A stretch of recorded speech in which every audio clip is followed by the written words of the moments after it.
Friends, கடவுள் வந்து ஒவ்வொரு ஜீவராசிக்குமே அவங்கவுங்களுக்குன்னு தனி தன்மையோடு தான் படைச்சிருக்கிறாரு.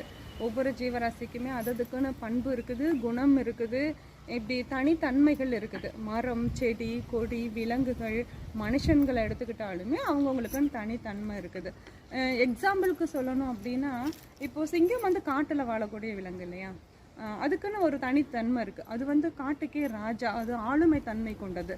அது மாதிரி நாய் எடுத்துக்கோங்களேன், அது வீட்டில் வளர்க்கக்கூடிய வளர்ப்பு பிராணியாக இருக்குது. அது நன்றியுள்ள விலங்குன்னு நம்ம வந்து இப்போ வரைக்குமே எல்லாராலையுமே ஏற்றுக்கொள்ளக்கூடிய விஷயமா தானே இருக்குது. ஸோ அதுக்கு அந்த பண்பு யார் கொடுத்தா? கடவுள் தான் கொடுத்துருக்காரு. அது சிங்கத்துக்கு அந்த ஆளுமைத்தன்மை யார்? கடவுள் தான் கொடுத்துருக்கிறாரு. அதே மாதிரி தாங்க மனுஷனுக்குள்ளேயும் ஒவ்வொருத்தவங்க கிட்டேயும் ஒரு தனித்தன்மை இருக்குது. அவங்கவுங்களுக்கு பண்பு, குணம் எல்லாமே இருக்குது. ஆனால் மனுஷன் மட்டும் ஏன் அதை புரிஞ்சுக்கிறதே இல்லை?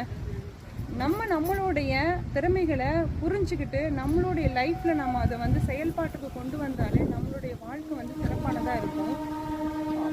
விலங்குகள் வந்து வேஷம் போட்டுக்கிறது கிடையாது, அதோடைய குணத்தை மாற்றிக்கிறது கிடையாது. ஆனால் மனுஷன்தான் தாங்கிட்ட இருக்கிற குணத்தையும் மாற்றி மிருகங்களோட ஒப்பிட்டு கூட பார்த்துக்கிறாங்க. அது ஏன்னு எனக்கு புரியல. அது வந்து சரியானதும் இல்லை.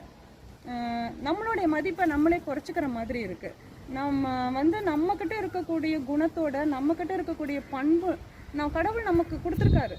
நம்மக்கிட்ட ஒரு தனி குணம் கொடுத்துருக்காரு, பண்பு கொடுத்துருக்காரு, திறமை கொடுத்துருக்காரு. அதை நாம் உபயோகப்படுத்தி நம்ம வாழ்க்கையில் முன்னேறணும் அப்படின்னா நம்மளோட லைஃப் ரொம்ப நல்லாயிருக்கும்.